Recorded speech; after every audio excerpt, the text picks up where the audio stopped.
Boa noite a todos mais uma vez. Com muita alegria que nos encontramos aqui novamente para mais este nosso estudo acerca do Livro dos Espíritos. Que possa o Espírito da Verdade nos intuir, nos conduzir, que possa o nosso discernimento aflorar de tal modo que consigamos reflexionar da melhor maneira possível para desenvolvermos a compreensão acerca destes preceitos, destes conceitos, e tudo aquilo que examinarmos e percebermos como bom, que possamos reter, que possamos examinar tudo e reter tudo aquilo que é bom e aquilo que não é bom simplesmente desprezar, mas ao mesmo tempo convicto da importância de retermos cada vez o melhor. Porque independentemente de nossa intenção, o fato é que nós estamos retendo 24 horas. Ao longo do nosso dia, no nosso cotidiano, o tempo todo nós estamos compartilhando, emitindo informações, recebendo informações e deste modo introjetando parte disso. Então a proposta é que realizemos isto do modo mais consciente possível.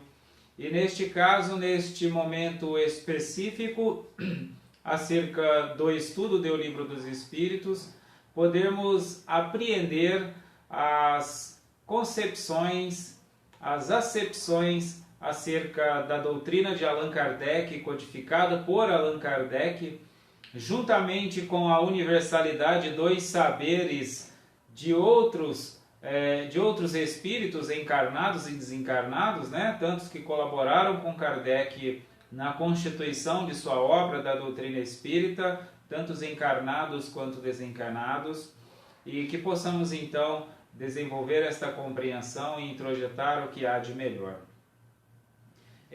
Nós estamos no início da obra, nós estamos estudando a introdução do estudo da doutrina espírita, relembrando mais uma vez, Allan Kardec desenvolve uma introdução para estudarmos o Espiritismo, uma introdução do estudo da doutrina espírita, onde ele vai apresentar uma metodológica, uma epistemologia, vai fazer algumas considerações acerca do modo de estudarmos, ao mesmo tempo já apresentando o modo que ele estudou, que ele elaborou, que ele desenvolveu, e ao mesmo tempo oferecendo para nós o modo de a estudarmos. Fazendo um breve parênteses, talvez alguns de nós poderíamos se perguntar o porquê de uma introdução do estudo da doutrina espírita, Porque Allan Kardec logo já não vai apresentando e assim a gente iria conhecendo uma obra. Então, fazendo uma analogia, não dá para nós construirmos um prédio de 100 andares sem certificarmos que a fundação é demasiadamente sólida, é amplamente sólida. Porque senão toda a construção ficaria comprometida. Ou seja, a preocupação de Allan Kardec na introdução do estudo da doutrina espírita é para que não fosse algo sendo desenvolvido e construído, estou falando nós enquanto estudantes, no desenvolvimento da compreensão do ideário, de repente nós não entendermos muito bem aquilo que nós estamos estudando e distorcermos por completo, ou pelo menos grandiosamente, a essência apresentada por Kardec. E aqui eu quero fazer uma breve menção também sobre esta essência. A essência é que a doutrina espírita é uma nova ciência. Esta é a essência que Allan Kardec nos apresenta. Embora muitos poderiam questionar sobre, mas o Espiritismo não é exatamente uma religião, ou ele não é exatamente uma ciência comum,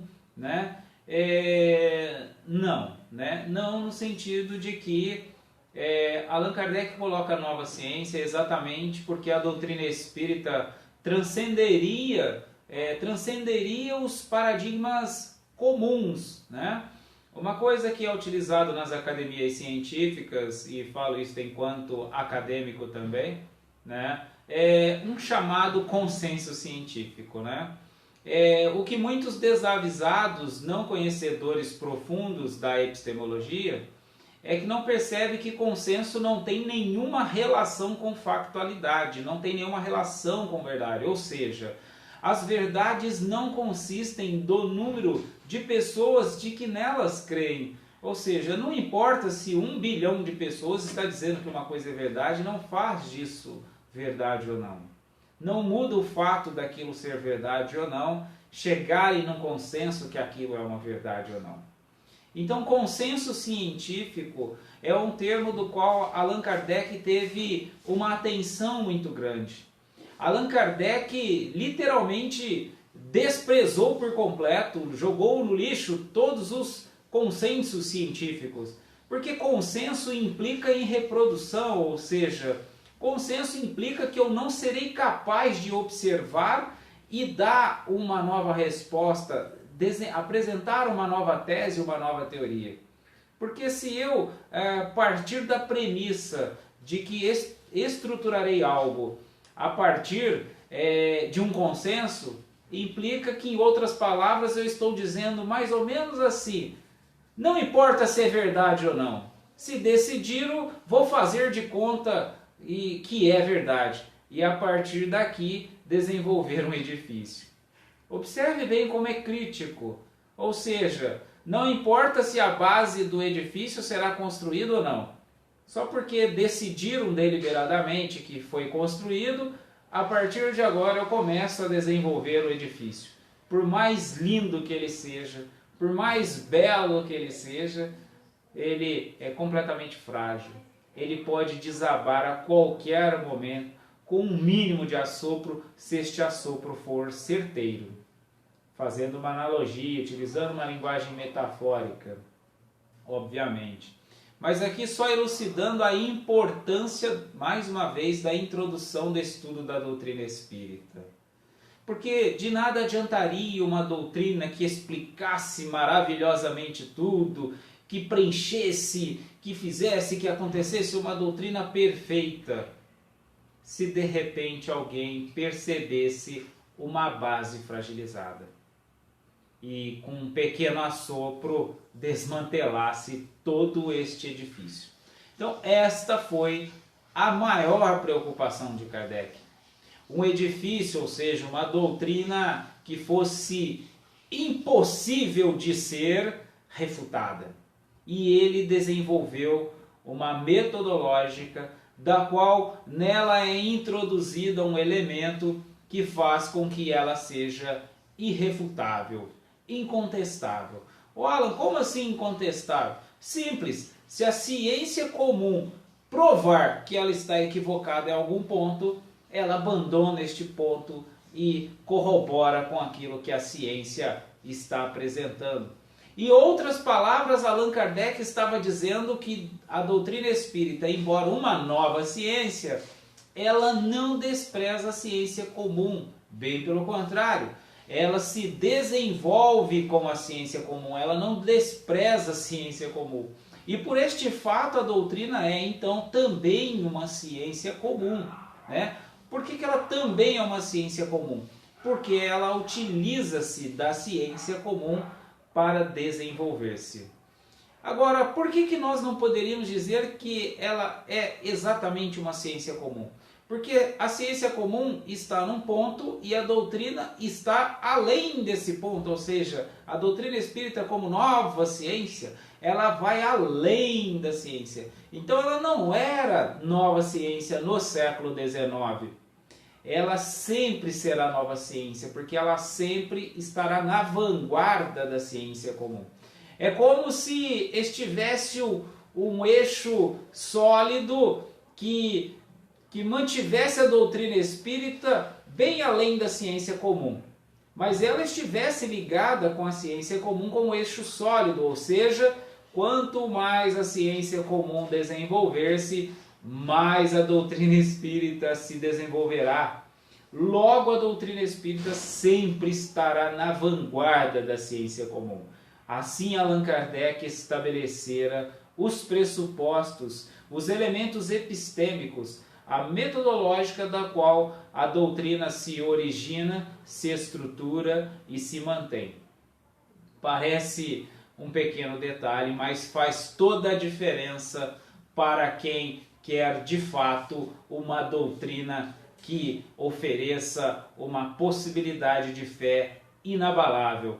Uma possibilidade de fé capaz de enfrentar face a face em todas as épocas da humanidade a razão.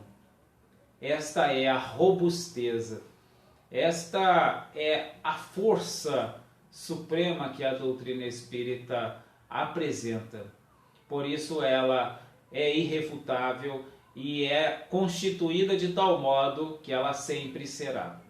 É algo que muitos que não conhecem profundamente a doutrina espírita deixam passar desavisados.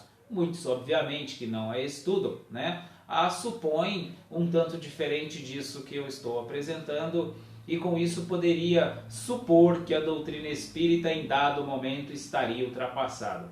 Mas o fato é que Allan Kardec estabelecera que ela sempre estará na vanguarda de todas as coisas. Ela sempre estará na vanguarda dos elementos científicos, ela sempre estará na vanguarda da filosofia, ou seja, a própria filosofia, como Allan Kardec anota no final do Livro dos Espíritos, é a força da doutrina espírita, ou seja, através de seus pressupostos filosóficos que iremos compreender esta profundidade que Allan Kardec abarca, estrutura a doutrina, e que nós ainda estamos titubeantes no início do reconhecimento básico da doutrina espírita. Como diz o amigo Camilo, pela voz de José Raul Teixeira, o Espiritismo é um grande oceano do qual nós ainda estamos apenas na praia. E quanto mais nós vamos indo, mais ele vem vindo. Ou seja, quando eu dou um passo, o Espiritismo dá 1000. Quando eu dou 2, ele dá 1.000.000 e assim sucessivamente. Ou seja, uma doutrina que é estruturada de tal modo que quanto mais eu a estudo de fato, menos eu saberei sobre ela. Mas isso faz com que ela esteja em conformidade com o preceito de Sócrates, o preceito socrático do princípio da sabedoria, onde ele diz que a sabedoria consiste não na consciência do que sei, mas sim na consciência do que eu ignoro. Ou seja, quanto mais eu perceber o que eu ignoro, de fato é a partir daí que algo estou sabendo. E é exatamente isto que a doutrina vai nos oferecendo. Vai nos apresentando o tamanho da nossa ignorância. E ao apresentar categoricamente cada vez mais o tamanho de nossa ignorância, nos faz perceber de modo mais acertado acerca daquilo que realmente sabemos. Bom, eu queria fazer esta prévia, esta introdutiva, porque nós adentraremos ao item 4 do estudo da doutrina espírita, e aqui começa a falar acerca das manifestações inteligentes. E o que é muito interessante nas manifestações inteligentes, como estudávamos na semana passada, falando sobre os fenômenos das mesas girantes, ainda é um fenômeno que muito se discute acerca do que estaria por detrás destes fenômenos, porque o que é inquestionável é que os fenômenos ocorrem. Isso é consenso científico mundial, né? Mas o que acaba gerando a dúvida é se de fato há manifestações inteligentes gerenciando estes fenômenos ou não. As academias científicas utilizam hoje um conceito chamado efeito ideomotor, que é um efeito, digamos, puramente mecânico, e que este efeito explicaria os fenômenos das mesas girantes e também outros fenômenos aí tidos como aqueles que ocorrem com o tabuleiro Ouija ou Wicca, enfim, que esses fenômenos seriam similares e seria apenas um fenômeno puramente físico-mecânico. Mas o efeito ideomotor, ele pode de fato explicar a parte mecânica da manifestação da mesa girante. A única problemática desta tese, desta teoria, é que o efeito ideomotor não explica como que a mesa comunica com um ser inteligente. O efeito ideomotor não explica isso, né? Por mais que tente se dizer que isto provenha da inteligência dos próprios participantes, das próprias pessoas encarnadas, né? O fato é que várias pesquisas, vários testes observaram que a mesa comunica sobre coisas que só desencarnados possuíam ciência e, enfim, os testes mostraram que não é possível que todas as explicações provenham de pessoas que fazem parte, que estão encarnadas, de consciências viventes naquele processo. Bem pelo contrário, comprovaram-se que só desencarnados sabiam de tal coisa. E como que comprovaria isso? Simples, né? Nós temos situações de desencarnados falando sobre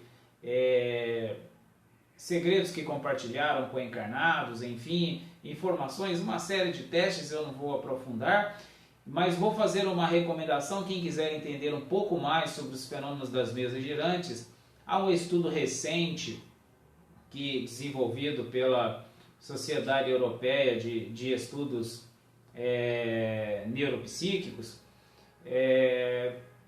ao qual ela emite um relatório chamado relatório SCOL, onde ela cataloga neste relatório, que gerou uma obra, um livro, estes fenômenos que hoje nós chamamos de fenômenos do efeito ideomotor.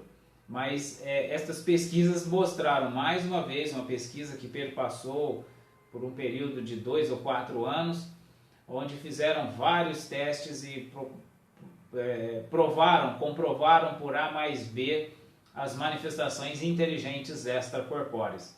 Este estudo está bem documentado no material que o meu grande amigo Juliano Posati vem desenvolvendo, da Posati Filmes. Há um filme documentário chamado The Afterlife Investigation. Este filme está disponível no YouTube e quem quiser poderá assistir este documentário. É um documentário fantástico, muito bem produzido pela Posati Filmes, onde há várias pessoas falando, várias personagens, vários estudiosos, vários cientistas, vários filósofos, vários espíritas, enfim. Há um documentário muito bem produzido falando acerca dos fenômenos das mesas girantes e dos fenômenos mecânicos e das manifestações inteligentes extracorpóreas ou desencarnadas, simplesmente falando. O que é muito interessante neste documentário é que não dá mais para questionar, né? Porque é um documentário produzido no século XX, utilizando de tecnologias atuais. Foi mais ou menos o que Kardec fez por volta do ano de 1850, mas desta vez utilizando filmadoras, gravadores de sons, máquinas fotográficas. Então, um estudo controlado por um grupo de cientistas durante anos para colocar mais uma vez em questionamento esta tese das manifestações inteligentes por meio de ambiente de controle científico, e mais uma vez comprovou-se e ratificou aquilo que Allan Kardec já havia comprovado por volta do ano de 1850 e os seguintes. Estou enfatizando mais uma vez, né, falando sobre as manifestações inteligentes, porque será muito importante a partir daí compreendermos quando surge a base da doutrina espírita, onde vem a convicção, né, que eu utilizei o termo fé numa definição de certeza, né? A fé nesse sentido aqui não é uma decisão deliberada, um acreditar, é uma convicção da qual nem se eu quisesse há como desprezar. Não dá para desprezar comprovações científicas sistemáticas, contundentes, frequentes, não dá simplesmente para desprezar isso, né? Nós sabemos sim que a ciência ela é dinâmica, portanto algo que é apresentado pela ciência em dado momento entre aspas, revogado, mas é revogado no tocante a uma sobreposição, ou seja, desenvolve-se de maneira mais ampla, mais profunda uma teoria. mas não necessariamente a despreza por completo, né? Ou seja, algumas coisas a ciência realmente ela está, entre aspas, equivocadas, mas ao mesmo tempo ela tem comprovações para nós não questionarmos. É por isso que o que é o elemento norteador em termos de ideário para a sociedade mundial são as universidades, né? Ou seja, são as universidades quem decidirão quais são as verdades absolutas, entre aspas, pelo menos por enquanto, né? Para nós nortearmos toda a sociedade. Então as religiões obviamente não têm vez, porque no mundo onde há quase 10 mil religiões, não dá para dizer quem é que iria ditar as regras para a humanidade. Portanto, quem vai ditar as regras para a humanidade, para formarmos, e falando humanidade, mas até mesmo dentro de uma nação, de um país, são as universidades, obviamente, a começar pelo propósito básico de serem instituições que atuarão numa perspectiva laica, ou seja, vai considerar a verdade para todos, não apenas para um grupo religioso, não apenas favorecendo um grupo, uma ideologia, mas sim a totalidade dos membros que fazem parte desta nação, deste país. Então, as universidades, quem serão estes elementos norteadores? E, por sua vez, as universidades são aquelas instituições que atuarão dentro de uma sistemática, numa perspectiva de desenvolvimento científico, ou seja, aqui não vai ser nossa convicção ideológica.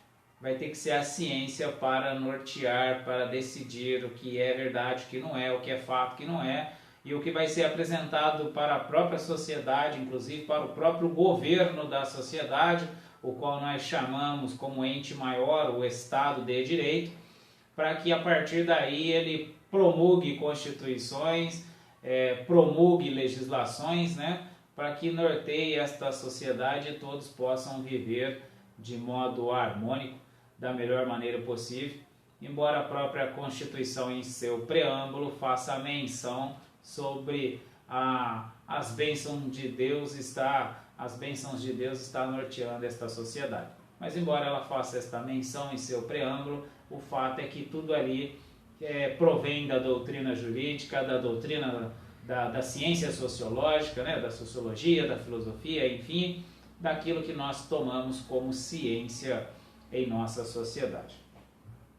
Mais uma vez, eu ainda não entrei no estudo, mas só para chamarmos a atenção da importância da introdução do estudo da doutrina espírita para compreendermos depois toda a estruturação da doutrina espírita e, como eu disse, nós agora estamos enveredando pelas manifestações inteligentes.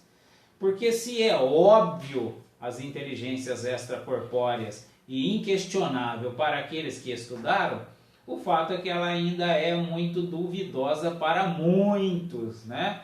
E por isso que eu estou enfatizando aqui, porque é um ponto-chave, né? Será que existe espíritos desencarnados, né? Será que não existe? Então é um ponto-chave, porque a doutrina, ela é a doutrina dos espíritos, né? Eu falo Allan Kardec, mas na verdade Allan Kardec é só um catalogador, um compilador. Obviamente o elemento-chave, porque Allan Kardec, com toda a sua grandiosidade de inteligência, utiliza de seu discernimento para desenvolver, para codificar a doutrina espírita. Mas todos os elementos são trazidos, né, todos os pressupostos, todas as ideias, todas as teses, as experimentações, tudo isso é feito conjuntamente com os espíritos superiores. Então, para começar, nós já estamos dizendo que a doutrina, ela na verdade é dos espíritos superiores. A doutrina espírita é orientada pelos espíritos superiores. Embora Allan Kardec seja o codificador, o ideário da doutrina espírita é provinda dos espíritos superiores. E se nós estamos falando isso, tem que ficar aqui muito claro sobre a existência ou não de espíritos, né? Se existe mesmo, se não existe, né? Embora a gente está só falando da manifestação inteligente, mas a gente está falando da base da inteligência extracorpórea ou da inteligência desencarnada, né? Eu utilizo o termo extracorpórea porque a princípio não necessariamente esta inteligência outrora fora encarnada, né? Poderia ser uma inteligência que nunca encarnou-se, né? Quem sabe uma dimensão diferente da qual não fosse possível esta inteligência encarnar nesta dimensão, né? Então, por isso que eu não falo desencarnada, prefiro o termo, é mais adequado cientificamente falando, né? Extracorpórea é apenas fora deste corpo, fora desta dimensão, mas só para a gente começar a apreender melhor os termos para que nossa noção acerca daquilo que a doutrina espírita nos apresente seja cada vez mais claro de fato, para que depois na estruturação, na construção desta doutrina não comece a surgir dúvidas, né? Eu acho que isso é difícil, eu acho que não dá. Se a base for bem sólida, for muito clara, não tem como achar que não dá nada, né? Tudo é óbvio, claro, fato, inquestionável, eu não tenho a menor dúvida, né? Sou convicto, tenho uma fé inabalável, tenho uma fé que enfrenta a razão face a face, enfrenta a razão em qualquer situação, em qualquer ideia, em qualquer tempo, em qualquer situação da minha vida, em qualquer época, em qualquer dificuldade, em qualquer desencarne, sou pau para toda a obra, enfrento a verdade e a razão face a face em todas as épocas da humanidade. Isto é uma fé inabalável, e esta fé inabalável ela vai existir quando eu compreender amplamente e sem dúvida aquilo que a doutrina espírita vai me apresentar. Por isso estou enfatizando acerca das manifestações inteligentes, que eu disse que ainda é dúvida, né? Principalmente para aqueles que começam a conhecer um pouquinho mais sobre ciência, né? Um pouquinho mais, mas ao mesmo tempo menos, né? Porque um pouquinho mais, como disse, se eu não me engano, Voltaire, que eu já li tanto que já esqueci, né? Quem começa a enveredar pela ciência vai ficando um tanto ateu, um tanto descrente, mas é porque aprofunda pouco, né? Porque se ele aprofundar muito, ele vai se deparar com o fato de uma força suprema, soberanamente inteligente, causa primária de todas as coisas. Ao se deparar com este fato, aí não é mais uma questão de crença em Deus ou não, é uma questão de compreensão, convicção, certeza, e cada vez mais que se pare para refletir sobre isso, cada vez mais é claro. Por mais que em dado momento quereríamos nos revoltar, quereríamos dizer que Deus não existe ou achar que não existe, o fato é que cada vez mais ele vai se mostrando presente em todas as situações, em todas as análises, em todas as questões e reflexões que poderíamos apresentar. Bom, começando aqui então, eu enfatizei bastante esta questão, esta prévia, para poder não gerar dúvidas, né? Porque às vezes estas dúvidas gerarão, nós temos alguns elementos que às vezes colocam em dúvida, né? Vou citar aqui um deles, inclusive eu utilizo há muitos anos, sou um dos contribuidores desta plataforma digital chamada Wikipédia, e às vezes o Wikipédia, que é hoje um elemento de consulta, né? Às vezes a gente vai lá e vai ver assim, o Espiritismo é só mais uma religião, esse negócio de meia girante aí é só um efeito eletromagnético, né? Então, lembrando o doutor Leandro Carnal, um dos lugares que tem mais bobagens escritas é o Wikipédia, né? Eu disse, por exemplo, que eu sou um dos contribuidores, ou seja, se eu quiser entrar lá e escrever uma abobrinha agora, eu escrevo. E isso vai ser elemento de uma enciclopédia. Agora, peraí, né? Então eu vou lá, eu entro, escrevo uma abobrinha. É claro que eu estou usando uma força de expressão. O que eu quero dizer é que vai estar em minhas mãos por um dado momento aquilo que vai estar contido nesta plataforma digital, né? E isso implica que eu posso colocar uma coisa do meu achismo, né? E que até que ninguém conteste vai ser uma verdade, né? Eu, por exemplo, me lembro de um artigo que eu editei que ficou por alguns anos no ar intocável, né? ficou por alguns anos porque, de fato, ninguém, digamos assim, conseguiu argumentar contrariamente ou se interessou em fazer isso, né? Recentemente alteraram e colocaram mais um achismo lá, né? Com as próprias palavras, aquilo que quiseram dizer, e inclusive utilizando o termo que era consenso científico, né? Então, mas como eu falei no início, consenso não implica em fato, né? Consenso já é um ideário que já não faz parte do mundo dos grandes cientistas, aqui definindo grandes cientistas como aqueles que sistematicamente estão buscando os fatos, aqueles que sistematicamente estão buscando a verdade, ainda que cientes de que esta verdade é dinâmica, ou seja, ela é uma verdade entre aspas oscilante. Como eu costumo dizer, uma boa e verdadeira resposta é também uma questão, ou seja, uma boa e verdadeira resposta não se resume em si mesma, ela não pode ser absolutista, ela não pode ser aquilo que encerra um pensamento. Ela deve dar conclusão a um pensamento, mas ao mesmo tempo dar início a um novo pensamento, ou seja, aquilo que acompanha o processo evolutivo natural. Então, a Wikipédia é uma das plataformas e, como eu disse, né, não necessariamente a gente teria condições de dizer que o que contém ali é um consenso universal, mas porque ainda existe esta dinâmica, ela pode ser alterada a qualquer momento por qualquer pessoa entre aspas, né, daqueles que se cadastram na plataforma e se tornam contribuidores dela e que possuem graduação para realizar estes procedimentos, né? Mas enfim, só para nós começarmos a ter noção das manifestações inteligentes como elemento que a partir de agora não precisará mais ter dúvida para nós que estamos estudando, né? No meu caso, eu e aqueles que estudam comigo. Estou aqui oferecendo o caminho das pedras para quem estiver titubeante, né? The Afterlife Investigation, né?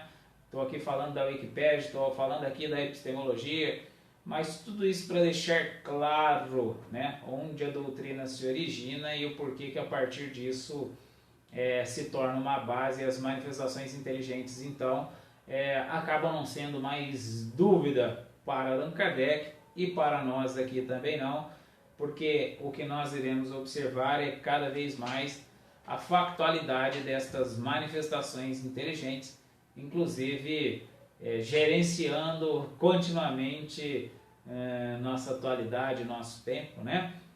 Os desencarnados influenciam, interagem em nosso cotidiano muito mais do que nós supomos, sendo muitas vezes eles quem nos dirigem. Na maioria das vezes eles estão dirigindo o nosso cotidiano, né?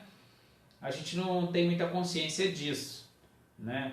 A gente, que eu falo assim, de maneira geral, quando a gente vai estudando, vai entendendo melhor o que quer dizer nos dirigir, aí é quando a gente vai compreendendo esta dinâmica, em qual momento dirige-me, o quanto dirige-me, em quais situações mais dirige-me e assim sucessivamente. Então eu vou lendo aqui o item 4 e vou comentando durante, ok? Se os fenômenos de que nos ocupamos se restringissem ao movimento dos objetos, teriam permanecido no domínio das ciências físicas. Mas não aconteceu assim. Estavam destinados a nos colocarem na pista dos fatos de uma ordem estranha. Então, como eu havia falado, se fosse puramente mecânico, seria assunto das ciências físicas e ponto final. O fato é que não deu para se explicar por aí, né? A mesa, embora girava, poderia ser explicado pela ciência física, ela girava, mas girava inteligentemente, né? Mesa, gira para a direita, leio para a direita. Mesa, gira para a esquerda, leio para a esquerda. Mesmo, para a direita é sim, para a esquerda não, e a mesa respondia. Então, não dava para dizer que a ciência física daria conta de explicar este fenômeno. Acreditou-se haver descoberto, não sabemos por iniciativa de quem, que o impulso dado aos objetos não era somente o produto de uma força mecânica cega, mas que havia nesse movimento a intervenção de uma causa inteligente.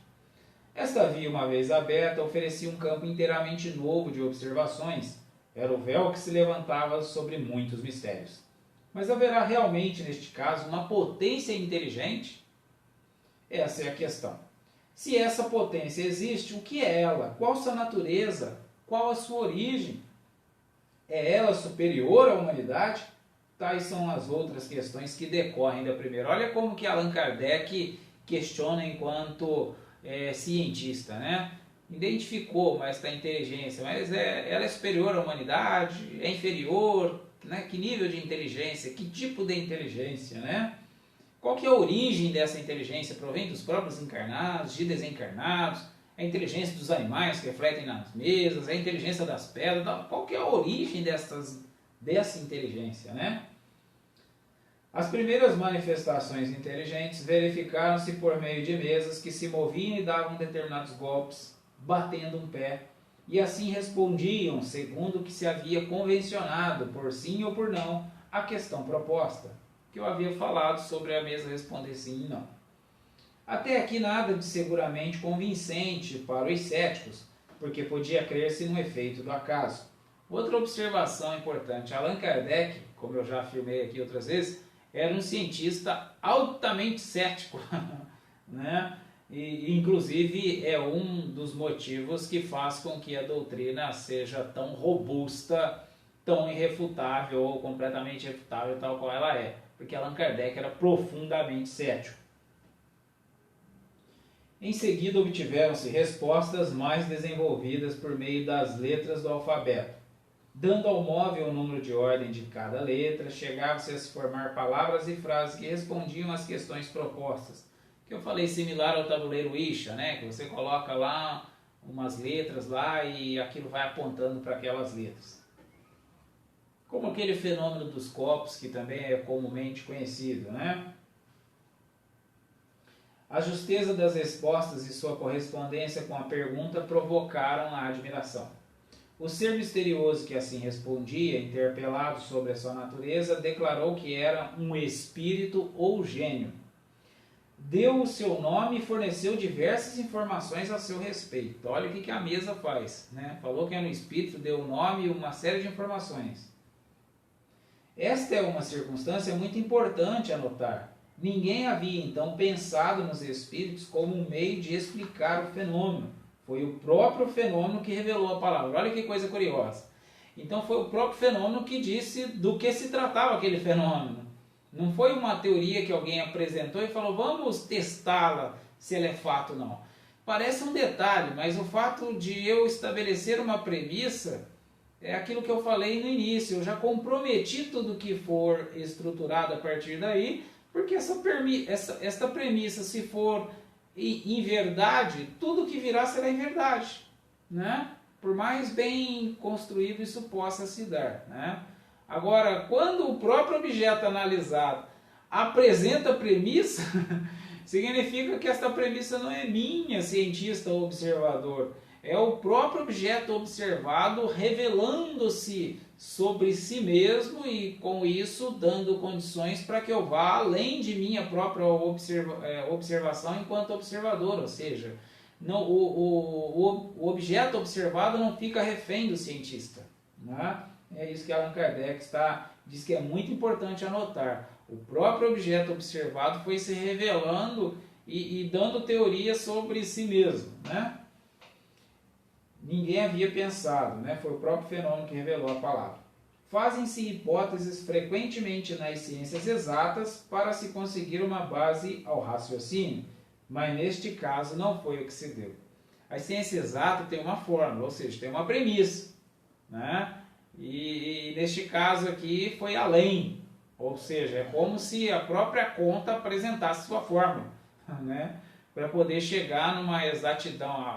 A própria conta apresentasse sua expressão aritmética para chegarmos numa resultante perfeita, né? Seria uma beleza de uma ciência, é o que Allan Kardec mais ou menos diz aqui, né? Por isso que não dava para tomar o fenômeno como uma ciência exata, porque ele vai além, ele transcende estes pressupostos de ciência exata. Esse meio de correspondência era demorado e incômodo. o espírito, e esta é também uma circunstância digna de nota, indicou outro. Foi um desses seres invisíveis que aconselhou adaptar-se um lápis a uma cesta ou a um outro objeto. Então, olha só, a mesa se revelou, disse que era um espírito, um gênio, deu o nome, revelou informações e depois falou de uma outra inteligência.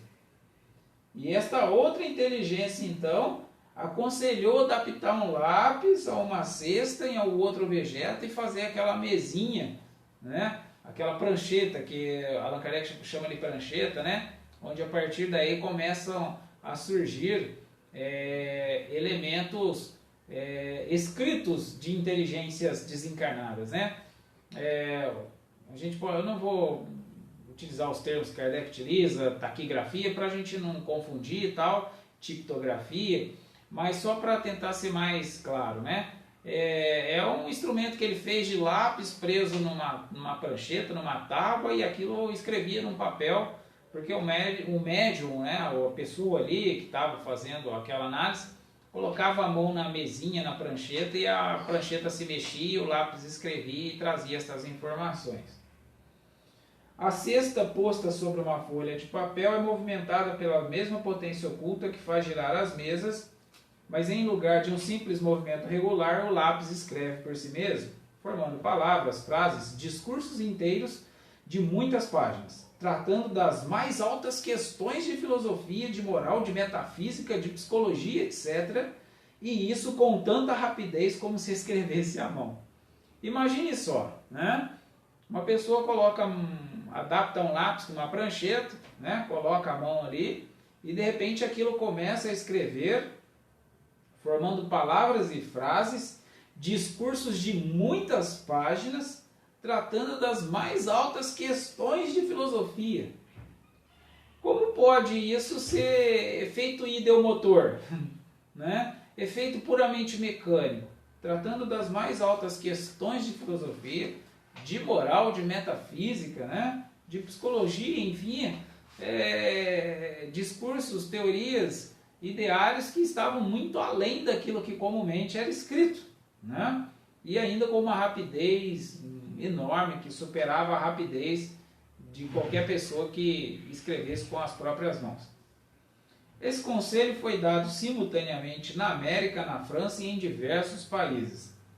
Eis os termos em que foi dado em Paris, a 10 de junho de 1853, a um dos mais fervorosos adeptos da doutrina, que há muitos anos, desde 1849, se ocupava com a evocação dos espíritos. Vá buscar no quarto ao lado a cestinha, prenda nela um lápis, coloque-a sobre o papel e ponha-lhe os dedos na borda. Feito isso, depois de alguns instantes, a cesta se pôs em movimento e o lápis escreveu legivelmente esta frase: Isto que eu vos disse, proíbo-vos expressamente de dizer a alguém, na primeira vez que escrever, escreverei melhor. Né? Então olha aqui que a mesa conversando com o médium ali naquele caso, né? O objeto a que se adapta ao lápis, não sendo mais que simples instrumento, sua natureza e sua forma não importam. Procurou-se a disposição mais cômoda e foi assim que muitas pessoas passaram a usar a prancheta. Então Allan Kardec está explicando como que a partir das mesas girantes começou-se uma interatividade, né, com o fenômeno das mesas girantes, ou com aquele fenômeno ideomotor, né, o efeito ideomotor, e isso transferindo para a prancheta. Depois vem surgir a psicografia, né, a escrita direto com a própria mão, mas até então aqui as coisas ainda estavam no início e acontecendo em vários países concomitantemente. A cesta ou a prancheta não podem ser postas em movimento senão sob a influência de certas pessoas, dotadas para isso de um poder especial e que se designa pelo nome de médiuns, ou seja, intermediários entre os espíritos e os homens. O que Allan Kardec está dizendo aqui é que este fenômeno só ocorre porque há uma pessoa que possui, que aqui ele utiliza, né, um poder especial, né? Poder especial no sentido que ele tem uma característica especial, que ele denomina esta pessoa de médium. Esta pessoa fornece elementos, né, energia, elementos, substâncias, que colaboram com este fenômeno. mas não é ela sozinha que faz isso, né? Tentando explicar aqui para ser mais direto, né? Os espíritos, para realizar uma psicografia, né, ou aqui o fenômeno da prancheta, eles utilizam sua própria inteligência e sua própria energia, mas eles só conseguem agir na prancheta utilizando uma energia de encarnado, utilizando elementos de encarnados, e estes elementos de encarnados não está do mesmo modo em todos os desencarnados. Algumas pessoas dotadas de modo mais, digamos, de modo especial, estes elementos que facultam às entidades inteligentes, né, aos seres inteligentes extracorpóreos ou espíritos, a poder escreverem nesta mesa, nesta prancheta, né, ou psicografar, mas utilizando deste médium, né? A gente vai ver depois que muitas vezes o médium nem tem consciência que ele está fornecendo energia, né? Mas sempre existe um encarnado fornecendo estes elementos. Não ocorre uma psicografia diretamente por um espírito. Sempre tem um encarnado fornecendo elementos para que este fenômeno ocorra. É o que Allan Kardec está dizendo aqui. As condições que produzem este poder estão ligadas às causas ao mesmo tempo físicas e espirituais, ainda imperfeitamente conhecidas, porquanto se encontram médiuns de todas as idades, de ambos os sexos e em todos os graus de desenvolvimento intelectual. Essa faculdade, entretanto, se desenvolve pelo exercício.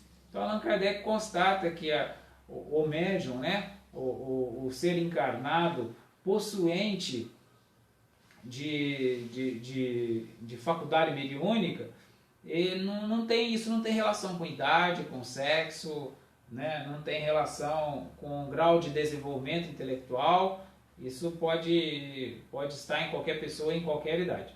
O que ele vai observar é que isso pode ser expandido, né? Pode ser desenvolvido, independentemente da idade, do sexo e tal, isso pode ser desenvolvido pela pessoa, tá?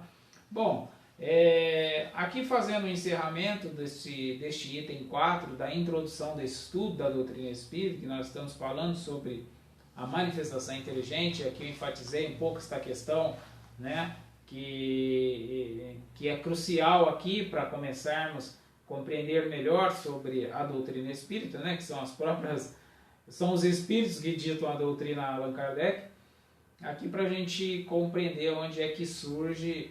E eu tive um pouco de atenção neste item aqui, porque, como eu disse, é um item crucial para compreendermos, sem dúvidas, tudo mais que há de vir a partir daqui, né? Porque então nós agora não temos mais dúvidas, não temos mais razões para questionar em termos de estruturações filosóficas acerca da compreensão da doutrina espírita, né? Estruturação filosófica, porque nós estamos aqui no estudo, né? Nós não estamos com uma mesa girando aqui agora, nós não estamos fazendo uma experimentação exatamente no fenômeno propriamente dito, e sim numa análise filosófica acerca deste fenômeno, do ideário que elucida acerca deste fenômeno, mas ao mesmo tempo colocando de tal modo que isso não nos gere dúvidas, tá? Claro que quem quiser estudar vai ter oportunidade de assistir fenômenos, de presenciar fenômenos, e eu citei aqui também o The Afterlife, que registra muitos fenômenos, né? É um documentário bem interessante, e há vários outros também, né? Uma coisa muito interessante, quem for estudar também vai encontrar os contraditores, e isso é ótimo, né? Como nós já vimos anteriormente aqui, o próprio Allan Kardec tem esta preocupação de dar espaço para os contraditores, né? Porque isso faz parte do processo de construção robusta da doutrina espírita, né? Ou seja, permitir que os contraditores se exponham, analisem a doutrina e a contradigam, para que de fato percebamos se a coisa está sólida ou não, né? Ou seja, o intuito não é antagonizá-los, bem pelo contrário, né? Eles nos auxiliarão neste processo. eles estão prestando uma caridade para os espíritas, para a doutrina espírita, né? Eles estão ajudando, colaborando com este processo construtivo dela, que é ser íntegra, que é ser irrefutável. Então, obviamente, se existir alguma refutação, é claro, adoraríamos conhecer, né? Adoraríamos conhecer esta refutação, porque, como diz o amigo José Raul Teixeira, queremos crescer mesmo, né? Queremos, junto com Kardec, abandonar o ponto equivocado apresentado pela doutrina espírita, né? O que é importante a gente não confundir, e eu vejo que isso comumente é confundido, as pessoas confundirem doutrina espírita com expositores espíritas ou com senso comum espírita, ideologia de grupos espíritas, são coisas distintas. A doutrina espírita de Allan Kardec é uma coisa e a maneira da qual algumas pessoas entendem que é a doutrina espírita é uma outra coisa. A maneira da qual grupos estão estudando a doutrina espírita, estão compreendendo a doutrina espírita, é diferente da própria doutrina espírita, né? Elucidando aqui especificamente, só para a gente compreender. Certa vez alguém me disse mais ou menos assim: ah, mas os espíritas acreditam nisso, naquilo. Eu disse: olha, eu desconheço. Não, os espíritas acreditam sim. Eu falei: olha, os espíritas que você está mencionando, que você conheceu, de fato pode realmente acreditar nisso e afirmar isso. Agora, o fato é que eu desconheço isso nas obras básicas de Allan Kardec. Nas 5 obras básicas dele que eu li, reli e estudo, eu desconheço em algum ponto ele ter afirmado isso. Então é estranho você dizer que a doutrina espírita, os espíritos acreditam, porque você está falando com base em algumas pessoas que te disseram. E agora, buscando o espiritismo, eu desconheço isso, né? Ainda não vi isso que você disse. Que há pessoas falando sobre tudo em nome do espiritismo, obviamente isso há, né? Não só em nome do espiritismo, como em nome de tudo. Mas Allan Kardec ter falado isso eu desconheço, tá? O outro engano comum é as pessoas pegar uma linha, 2, 3 ou até mesmo uma página de Allan Kardec e dizer: olha, Allan Kardec disse isso, né? Mas o que ela esquece é que isso é uma página, não é toda a doutrina.